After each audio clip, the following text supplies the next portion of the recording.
Probably don't need to introduce these two guys, World War Wisdom and Echoes of the Past, and we're here at D-Day Conneaut, Ohio 2025, and we're pretty much at the end of the event already. Really flew by this year.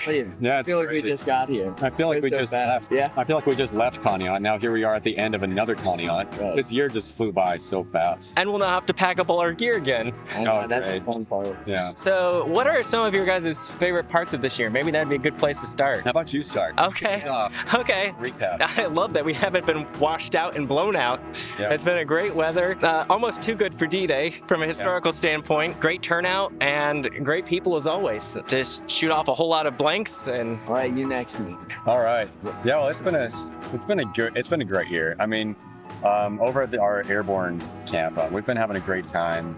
We've had a bunch of battles this year. We've had one new battle that we've never done before. That went okay. The first time we did it, it was not great. The Germans wouldn't take their hits, and they pushed up way too quickly. But that's okay. We got that kind of sorted out. The next day went a little bit better. Casualties though, like actual real world scenarios, we've had several injuries. Yesterday we had one of our guys, an M1 fell and it hit him in the head and actually gashed his head open, and he had a lot of blood all over his neck and everything. So that was exciting. He's okay now. He's perfectly fine. Today we had a really bad burn. One of the LTs in our unit put his hand down on an M1 and it actually burned two of his fingers really bad. And later on, he actually realized that his hand right here was also burned. Another guy got his back hurt. But we've been out there pushing ourselves and really trying to make this thing look good. And it's been great, really. I'm glad everybody's okay. Nothing too bad, but it's been an exciting event. Yeah, I'll go next. So far this year, I mean, it's been a great year for it. Obviously, you guys focus a lot on some of the inland battles. Yeah. Because that's kind of your thing. I do mostly the beach battle now. Yeah. And for that one, the heat is brutal. Once you get down there, it's so hot, and we're loaded up with our equipment, and it's a very long battle. You got to travel a long distance. So that's made things tough because, of course, on D-Day, the actual day, the temperature was like in the 50s. It was cloudy. Yeah. Today it's something, 90 degrees or close to? Yeah, probably heat index will probably be about 9. It's very hot. So when we try to put on all the same stuff and run out there, it can be tough.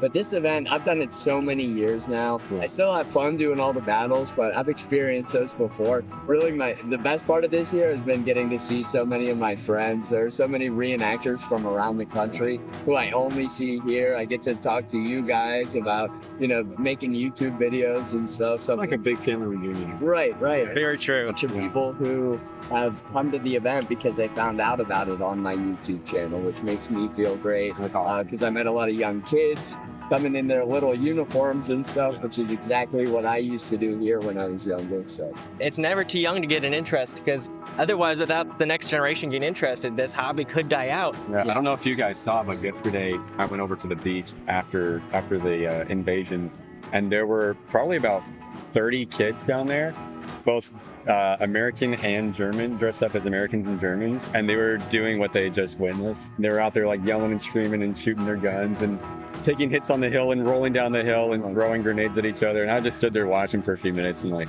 this is really the next generation of reenactors. it is. We all had a part in helping them, get into that. It's awesome. Yeah, it's great that they're having fun Yeah. while remembering history and everything. It's great to see kids getting excited about this stuff and not seeing it as a boring textbook subject. Yeah, history is exciting and it's awesome. Yeah. I had some kids come through and they were already they were telling me like, oh, I can say this and this and this in French. I mean, like, your guys' French is really showing me up. I got to get on my A game on this. Yeah. I had, I think my most memorable experience from the event just happened about an hour ago. Oh, really? I talked to a World War II veteran, Uh-huh. and he said he was with the 9th Infantry Division. Oh, really? And he shared, just some incredible stories. He said he went over to North Africa and he fought through Sicily, and he said he landed just a couple days after D-Day in Normandy. He fought in the Battle of the Bulge. So he really saw it all. He did. He was in the field for a long time, and he was telling me, I was asking him about the guys who fought throughout the war and how that changed. And he was talking about the Germans surrendering at the end of the war, and he took a bunch of young prisoners who just wanted it to be over. And at the end, he was saying that, he never talked about this stuff until a couple years ago. Really? And that it was too painful. And after it happened, he just wanted to forget. He started crying. Really? And I mean, it was so emotional. It was something I'll never forget. And I told him that, you know, we all live in a better world because of what those guys did over there and how we're doing it to remember those songs. Is he still here? He is still here. You're gonna have to go meet him. He's in a little motorized scooter. Oh, And he pulled right up. I started talking to him. He was so generous with his time to tell me all those stories. And he was still really sharp remembering all that. He's over 101 years old now. Wow. They said he's 101 and a half. Wow. Family, so. That's crazy. So it's amazing that he's getting out here with the heat and everything and going around. Yeah. I'll have to go meet him. That's awesome. Yeah. There was one World War II vet who actually pulled into our tent with his family, and he was almost completely deaf, and so he had a little microphone that he was holding up to us so he could hear us. And I was trying to ask him about where he served and who he served with, but he couldn't remember anything. It was really sad. Mm-hmm. And he didn't even know who he served with. That was kind of hard to see, but Yeah. at least I, got to meet him, and I told him that, it really meant a lot to us what he did, and he really didn't know what was going on. It was very sad. But. Yeah, this veteran I talked to, I asked him the same thing. Who did you serve with? And he said, huh? Who did I serve with? What do you mean? And I was like the division maybe? And he goes, oh, 9th Infantry. And he rattled off the regiment, the company, the battalion, everything down to his. And he's like, and then he said, I haven't thought about that in a long time. Oh, wow. But he's like, I didn't even know I remember that. It was like the memory card. So ingrained in. That's impressive. Quite a few years ago, we had someone come through who had been in the French Resistance. Really? But unfortunately, I happened to be out of the encampment during that time. I'm like, ugh. And we've never had anybody come back since. And the closest thing we had was a few years ago, the French General Consul came through. That was cool. But yeah, I would like to, it'd be kind of cool to meet some of those people and learn their firsthand stories. Yeah, I mean, that's what this is all about. It's all about them. Yes, very true. Yeah. And I thought too, based on you guys talking about the battles and stuff, made me think of what was kind of different this year for us with some of the inland battles. That was kind of fun. And that was, we had a bunch of like smaller battles. We had like the normal sized battles, but then we had like two that were like small, kind of like miniature battles where we got to portray more of a story. One where we even had a German that was tied to a well to bring in the SS. Really? Yeah, and wow. Simulated running away with their gear and boots. Because I even heard a story once about, they asked the McKee commander, how do you know how many men that you took? Well, so many of my men have new boots. That's great. Okay, so the past 2 years, thankfully not this year, we've had some pretty severe weather. I know on the bluff we had 30-mile-an-hour wind, some large waves out there, and it's pretty stormy weather, which is a lot closer to how it would have been on D-Day. And I know you guys were out on the battle on the beach. Yeah. So any like interesting perspectives from your guys' side? And like looking back from like, your experiences, and did it give you any interesting like perspective on the people we're portraying or remembering? Right. Yeah, it definitely. We have had some bad storms here. Thankfully, we've never had a storm come in while we were doing the battle. Last year, they canceled the beach battle. It was storming so bad. The one year the Germans won, that's what the Germans were telling us here.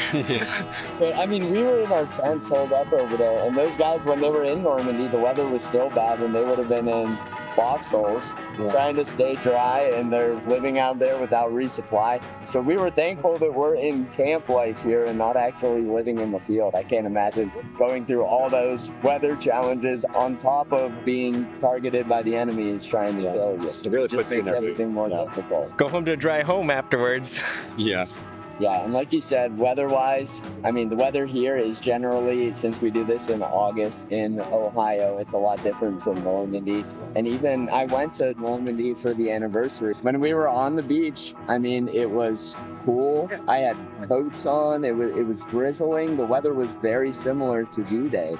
And that's in stark contrast to what we have here today. Yeah, it was interesting to get a feel for that. And it definitely, I always associate heat with this battle since, being a reenactor, we struggle with that, wearing all the wool and everything. That's why I stripped down to my tank top for this. Gotta cool off before in the battle. Right, but on D-Day, it was actually a bit cooler, and it started to heat up in the months and days following that. And that's when you hear a lot of stories about guys having issues with some of their gear because it wasn't meant for that kind of heat. Yeah. The assault vests, the CC2 uniforms, all that kind of stuff. You guys kind of found out quickly what they couldn't wear on a hot day. Any insights you want to add, Echoes of the Past? I mean, you know, whenever it gets a little bit more stormy and overcast and a little bit rainy, we all honestly all kind of jump on that. We're like, yeah, we can get a little bit more immersed in this. And, you know, it doesn't feel like D-Day when the sun is just bearing down on you, you know, burning your skin, and you get off and you can hardly move on the beach because it's just so hot. And when you know that it was a lot cooler and drizzly. So I don't mind some bad weather so long as we can actually still go forward with the landing. But when it's so bad that you had to even cancel it on Saturday last year, that was just very unfortunate. And we saw last year with the winds and the rain and storms and everything, I mean, the waves out there were so choppy. The water in those tiny little Higgins boats. And that's what they would have been dealing with on D-Day. Yeah. And that's, you hear the stories of guys getting seasick and all this. A lot of times they were in these landing craft that had flat bottoms. So they were getting bounced around and Can't imagine. yeah, all kinds of problems like that. People getting sick.